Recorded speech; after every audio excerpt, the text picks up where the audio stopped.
कि ऐसे लोग जो राम और कृष्ण ये हमारे पूर्ण ब्रह्म हैं, एक मर्यादा पुरुषोत्तम श्री राम है, एक योगी स्वयं श्री कृष्ण पूर्ण ब्रह्म है।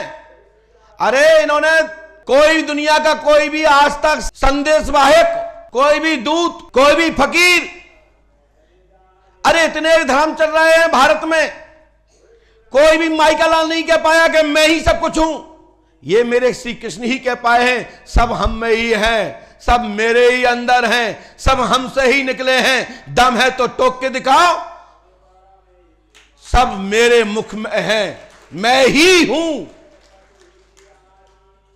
सब ये विराट रूप में पड़े हैं। भगवान स्वयं श्री कृष्ण ने अर्जुन को पूरा माया दिखा दी और ताल ठोके के दिया कि मेरे बगैर इच्छा के पत्ता भी नहीं हिलेगा।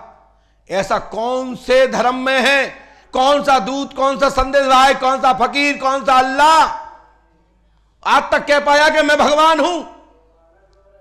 हमारे भगवान स्वयं श्री कृष्ण ने कहा मैं ही हूं, सब में मैं ही हूं, जहां देखो मैं ही हूं। अंततः तुम भूत को भी पूछते हो, प्रेत के भी पूछते हो, सिद्धों को भी पूछते हो, वो कहते हैं मैं ही भूत हूं। लेकिन जिस रूप में आप पूजना चाहते हो, मानना चाहते हो, आप उसी को प्राप्त होगे, क्योंकि मैं तुम्हारे बीच में अतिक्रमण नहीं करूंगा, तुम्हारी आस्था को नहीं ठुकराऊंगा, लेकिन अंततः मैं ही हूं। ये श्री कृष्ण ने कहा है। अब इतना जानने के बाद मान लिया कि है सब कुछ है, तो भी बीच में सच्चिदानंद प्रकट हो गए। कौन से पुराण में लिखा, कब होना था प्रकट, कहां होना था, कौन सी आकाशवाणी हुई?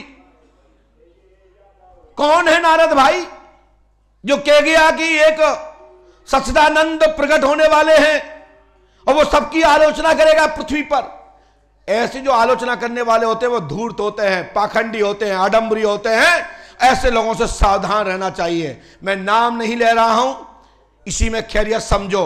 यदि इस वीडियो का प्रति उत्तर जवाब आया तो फिर वही पूछूंगा, वो कौन जो मैं पहले पूर्व में पूछ चुका हूं, ये कौन, ये कौन?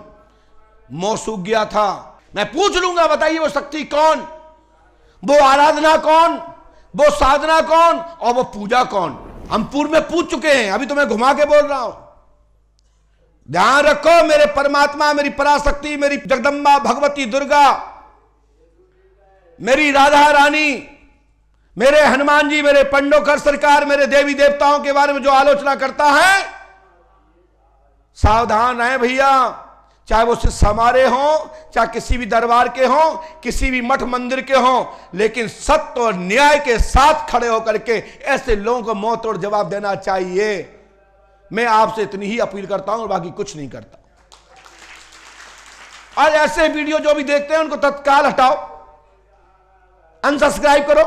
तो हमारा आप लोगों से कहने का मतलब इतना ही है कि दरबार में पर्चा तो बनते रहेंगे, लेकिन सत्य यथार्थ को भी समय समय पर दर्शाते रहना चाहिए। यही सदगुरुओं का काम है, यही धर्म प्रचारकों का काम है। भगवान की कथा सुनो। अरे आपको लग रहा है भारत में ऐसे ऐसे साधु हो गए, ऐसे ऐसे ऋषि हो गए, ऐसे ऐसे महापुरुष हुए हैं जिनकी वाणी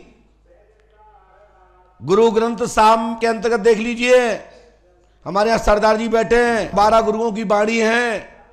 अरे उनकी 12 गुरुओं की वाणी सुनने से मुक्ति हो जाती है, मोक्ष हो जाता है, परमात्मा की प्राप्ति हो जाती है। हमारे गुरु ग्रंथ साहब में लिखा है, हमारे सरदार जी बैठे हैं, सुनते होंगे। हमारी रामचरितमानस में संपूर्ण ग्रंथ, पुराण, वेद, श्रुति, स्मृति सभी का रस रामचरितमानस है। 100 करोड़ रामायणों का, 100 करोड़ ग्रंथों का रामचरितमानस में निचोड़ निचोड़ के रस भरा गया है। कोई भांग खा के हमारे गोस्वामी तुलसीदास जी ने पोटली नहीं बांधी स्याही लिख लिख के, उनने एक एक अमूल मंत्र और मानव जाति के जीवन की रास्ता का मार्ग इस धरातल पर जीने की शक्ति दी है। यदि रामचरितमानस का जो अवलोकन कर लेगा उसके जीवन में कभी अंधेरा नहीं रहेगा, मैं गारंटी देता हूं। यदि इसको जाति पात से जोड़ोगे तो मरना तय।